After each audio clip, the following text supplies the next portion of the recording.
Hello Kiddywinks. So all I'm doing here is I'm reading out my blog for people that don't like reading. Okay, so don't get too excited by the whole live thing. I just don't have the memory on my phone.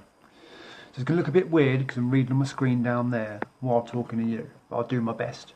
Anyway, this is on the blog that I did last week called Is Stretching Helping? So let's begin.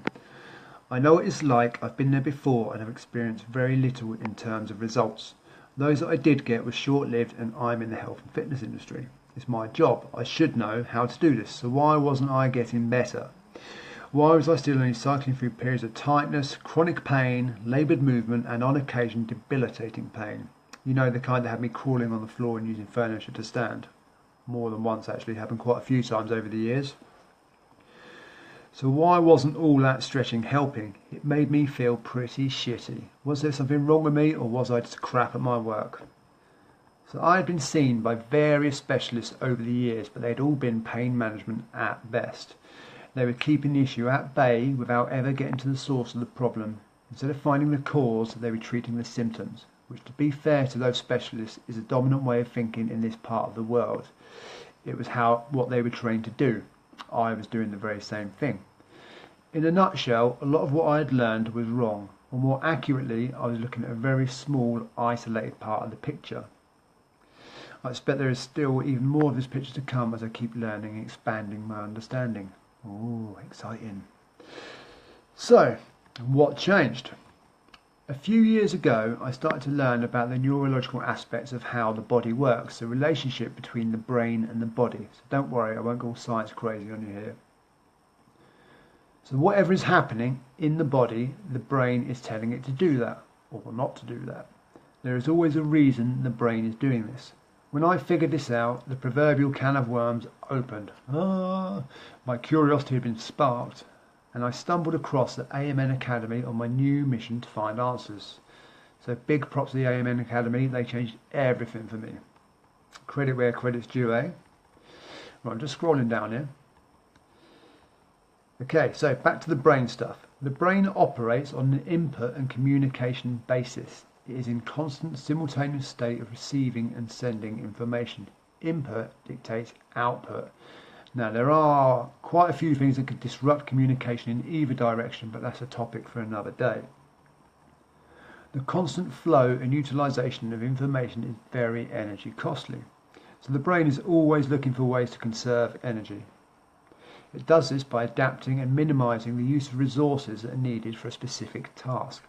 That can come at a price though. The less something is used over time, the less efficient it becomes at being used. So, let's put a bit of context to this. Because it's something we all do, often far too much, I'm doing it right now, I'm going to use sitting as an example. So the more time you spend seated, the more your brain will adapt your body to take the energy cost of sitting down. Some muscles will shorten and tighten, while other muscles lengthen and relax and start to switch off to some degree. Nothing ever really truly switches off. Okay, all in the name of making you efficient at sitting. Your brain will create a picture of what each muscle's role is and what they will be expected to do in that scenario. That picture removes any computational load on the brain, as it already knows how to do it. It has a picture and it has learned, so it's saving energy. This is how a habit is formed. Now this counts for everything you do, okay? Your brain learns, adapts and looks to save energy. All habits are formed like that. Okay, with all that in mind, we can now move on and have a bit of a strategy on how to deal with these kind of things. So, down to the useful stuff and why stretching was rubbish, or how I was doing it, more importantly. So, I have no problem with stretching. In fact, I think it's amazing and very important. The problem that I was facing was the methods that I was using. So they did not address how the brain learns, adapts and saves energy, which is what this is all about, guys. Okay, people stretch to get rid of tightness or increase range. Well, at least that's usually the aim. For a little bit of time, that stretch may have eked out a bit of extra length out of the muscle. But then what?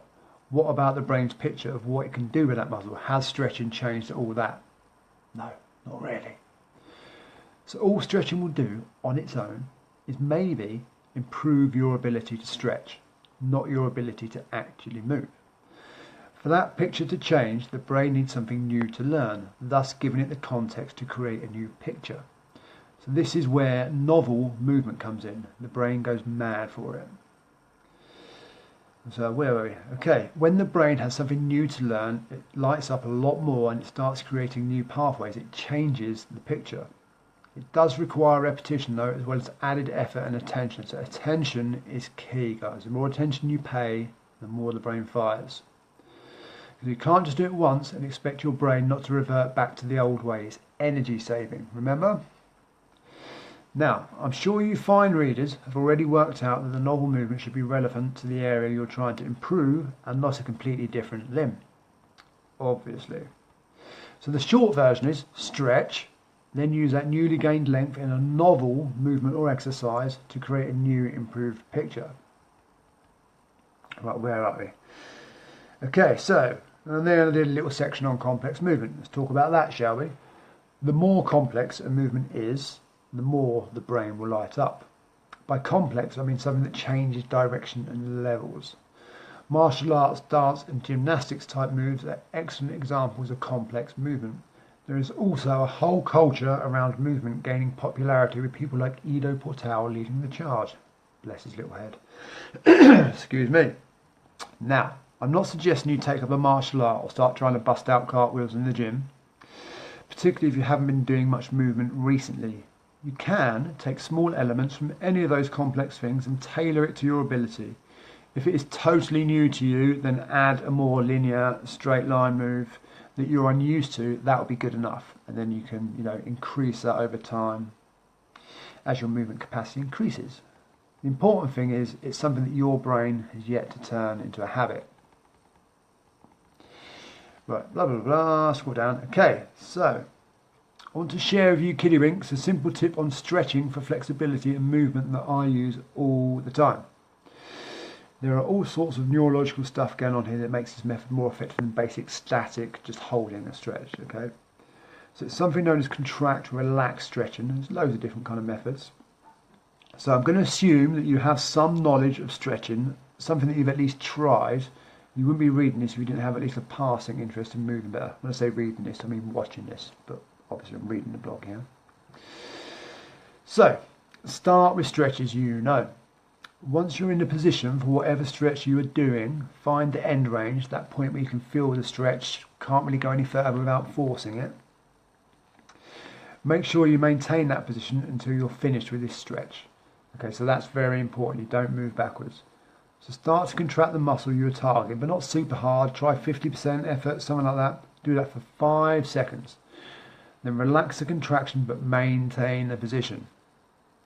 You're going to breathe out and try to increase the stretch if you can. It may only be a millimetre or two, or it may not even increase at all. That doesn't matter. The important thing is you try, okay?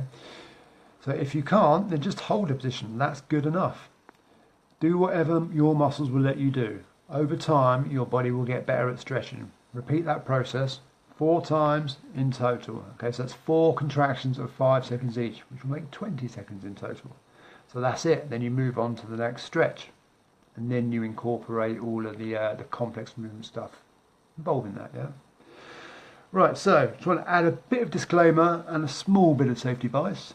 First, I'm not claiming that stretching will magic your woes away, as I don't actually know your issues without having seen you first, okay? So this is very general advice to help people stretching with a purpose to get a little bit more out of it.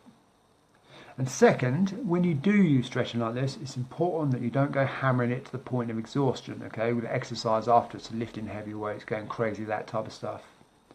Where are we? Coaxing is more effective than forcing, and it's safer. Lastly, try new things, play, and try not to ruin yourself. It's actually a pretty good life mantra. Okay, so that's it, guys. That was me reading my blog. Big punk ass love. Laters.